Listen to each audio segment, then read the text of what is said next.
Amis de l'âme et du cœur et du tarot, bonjour. Aujourd'hui, nous allons étudier la croix hermétique de la nouvelle lune. Donc cette nouvelle lune si importante puisqu'elle correspond avec le nouvel an chinois, avec l'année du serpent de bois. Ce thème donc a été monté le 29 janvier 2025. Alors ce thème a une valeur qui dépasse l'aspect, je dirais, périssable de la journée, puisqu'il concerne l'année tout entière dans laquelle nous sommes rentrés. Donc, du point de vue occidental, depuis le 1er janvier, du point de vue chinois, depuis le 31, ou le 30 janvier, puisque c'était hier. Alors cette année, d'après le tarot qui ressemble beaucoup, par assonance au mot chinois Tao, démarre avec le pendu. Ce pendu est redoublé à 2 reprises dans la croix hermétique, il est à gauche et en haut. C'est-à-dire qu'il va nous confronter d'une manière très directe dans notre vie de chaque jour, dans notre vie quotidienne, et il constituera l'essentiel du travail que nous devons accomplir tout au long de cette année. Astrologiquement parlant, le pendu correspond avec le signe du Scorpion, donc avec le signe de l'inconscient, des profondeurs, régi par Mars et Pluton. Donc nous faisons le lien entre l'astrologie et le tarot, comme vous le voyez, dans l'Atma, qui, rappelons-le encore une fois, signifie astrologie tarot, méditation alchimique. Donc ce travail que nous accomplissons jour après jour par ces 2 référentiels, l'astrologie et le tarot, doivent nous conduire non pas à faire de la divination, mais à trouver le divin en nous, par une transformation de soi que nous rapprochons du processus alchimique, dont les anciens avaient plus que des lueurs. Alors, cet arcane 12 qui initie cette croix hermétique est suivi d'un arcane mineur. C'est très important, l'arcane mineur, c'est celui qui descend dans les profondeurs.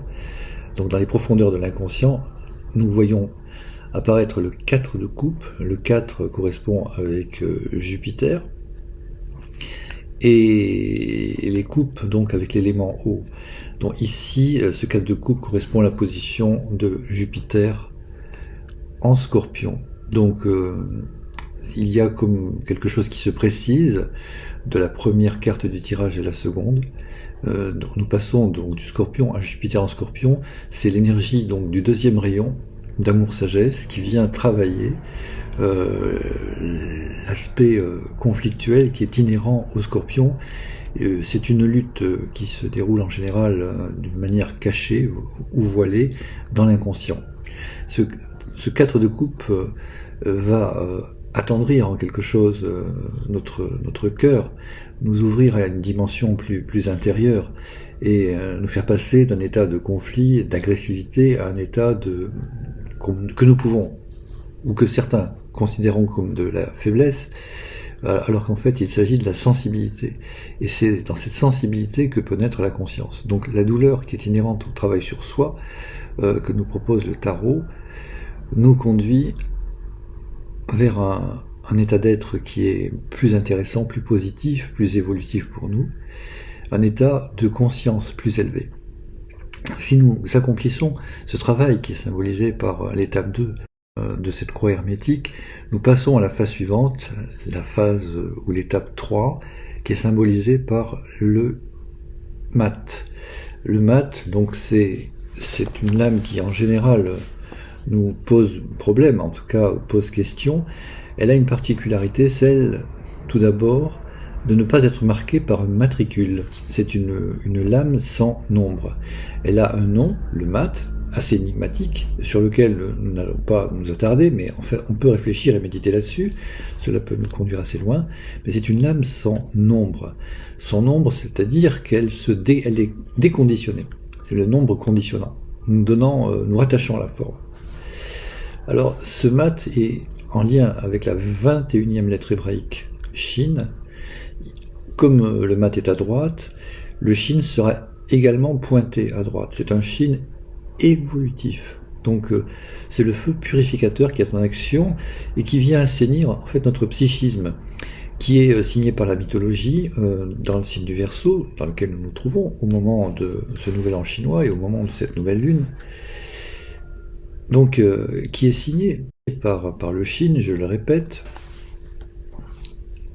un Shin évolutif, pointé à droite, puisque la carte est à droite sur la croix hermétique. Il y a une symbolique dans la croix hermétique.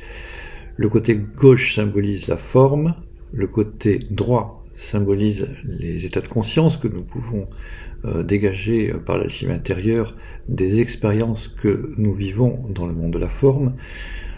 Le haut, la carte du haut, donc, correspond au travail dans la conscience, même la supraconscience, et la carte du bas à l'aboutissement de ce travail dans l'inconscient. Donc, l'idéal est de faire en sorte que ce qui est en haut soit comme ce qui est en bas, pour que nous puissions atteindre le point d'équilibre dans lequel est prise l'initiation. Donc, cette parenthèse étant bouclée, nous voyons que le feu purificateur va rectifier l'énergie du pendu, qui était à l'état brut de décoffrage, va la faire s'élever. Donc nous passons du serpent, donc du serpent d'aspect l'aspect le plus animal, le plus instinctif qu'il y a dans l'être humain, donc qui est décrit par le signe du scorpion à travers le pendu, à l'aigle, puisque cette énergie en s'élevant fait de nous un aigle. C'est exactement la même symbolique que nous retrouvons dans l'arcane du monde avec l'aigle qui symbolise l'évangéliste, Saint Jean l'évangéliste.